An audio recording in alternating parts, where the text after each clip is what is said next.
حضرت یونس علیہ السلام جب مچھلی کے پیٹ میں گئے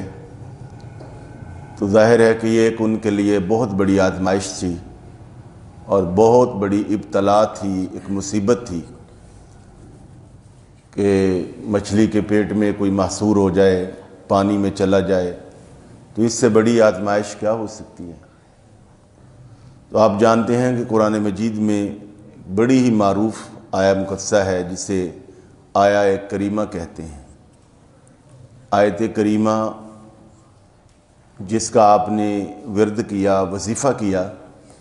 تو اس کی برکت سے اللہ تعالیٰ نے آپ کو اس مصیبت سے، آزمائش سے اور اس امتحان سے اللہ نے آپ کو خلاصی عطا فرمائی، یعنی وہ مصیبت ٹل گئی، پریشانی ٹل گئی۔ وہ قرآن مجید کی آیت کے الفاظ پہ اگر آپ غور کریں تو اس میں یہ ذکر ہے ہی نہیں کہ یا اللہ میں کوئی مچھلی کے پیٹ میں آ گیا ہوں، اے اللہ اب میں مصیبت میں پھنس گیا ہوں، مولا اب تو ہی نکالنے والا ہے، یا اللہ مجھے مچھلی کے پیٹ سے باہر نکال دے، میرے اس امتحان کو ٹال دے۔ ایسے کچھ الفاظ نہیں ہیں۔ یقیناً ان کے دل میں یہ سارے تصورات، یہ خیالات یہ ہوں گے،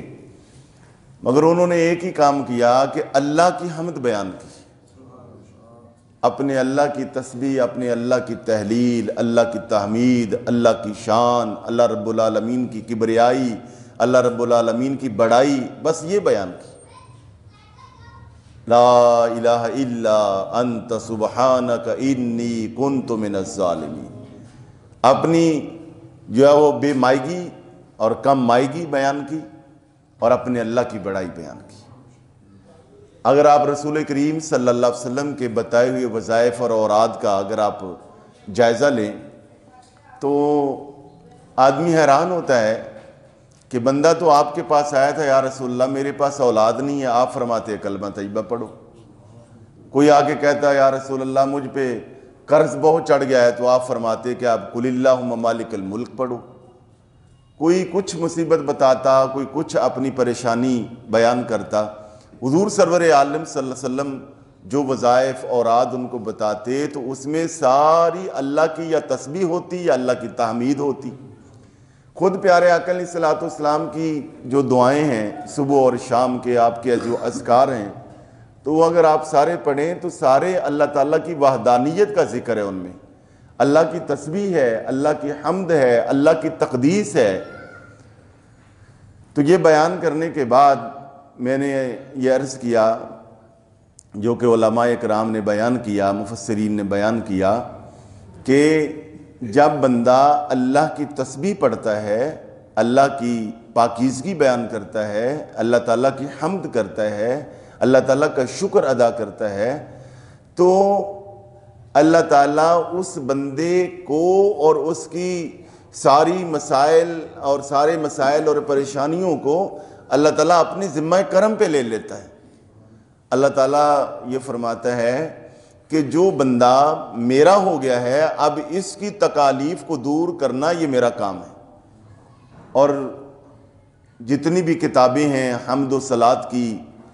اذکار اور وظائف کی، جو سب سے بڑی کتاب ہے کائنات میں وہ قرآن مجید ہے۔ قرآن سے بڑا کوئی وظیفہ نہیں ہے، قرآن سے بڑا کوئی ذکر نہیں ہے، جسے خود قرآن نے ذکر للعالمین قرار دیا ہے، سارے جہانوں کا سب سے بڑا ذکر۔ اس کے بارے میں رسول پاک صلی اللہ علیہ وسلم نے ارشاد فرمایا کہ من شاغلہ، کہ جو مشغول رہا قرآن مجید پڑھنے میں، اور فرمایا کہ وہ اللہ سے مانگ نہ سکا، اس کے پاس اتنا وقت نہ بچا کہ وہ اللہ سے مانگے، وہ ہر وقت اللہ کے اس کلام میں، کتاب الہی میں، قرآن مجید کی تلاوت میں، اس کے ترجمے میں، اس کی تشریحات میں، اس کی آیات کے غور و فکر میں وہ مگن رہا۔ اسے مانگنے کا موقع ہی نہیں ملا، وہ سوال کر ہی نہیں سکا، وہ قرآن میں ہی مشغول رہا۔ اللہ رب العالمین، حضور نبی پاک نے ارشاد فرمایا کہ اللہ فرماتا ہے کہ وہ بندے جو مجھ سے مانگتے رہے، اپنی حاجات پیش کرتے رہے، اور یہ جو قرآن میں مشغول رہا، فرمایا ان بندوں کو جن کو مانگنے پر میں نے جو کچھ عطا کیا ہے، یہ جو مانگ نہیں سکا مگر قرآن میں مشغول رہا، اسے میں بن مانگے عطا کر دوں۔ ہمارا یہ ایمان ہے، ہمارا یہ یقین ہے کہ ہمارا اللہ ہمارے دلوں کے پیدا ہونے والے خیالات سے بھی آگاہ ہے، بلکہ یہاں تک ہمارا ایمان ہے اور ہونا چاہیے کہ ابھی وہ خیالات اور وہ تصورات جو دل میں پیدا بھی نہیں ہوئے، ابھی کل ہونے ہیں، پرسوں ہونے ہیں، فیوچر میں ہونے ہیں، اللہ ان خیالات سے بھی آگاہ ہے۔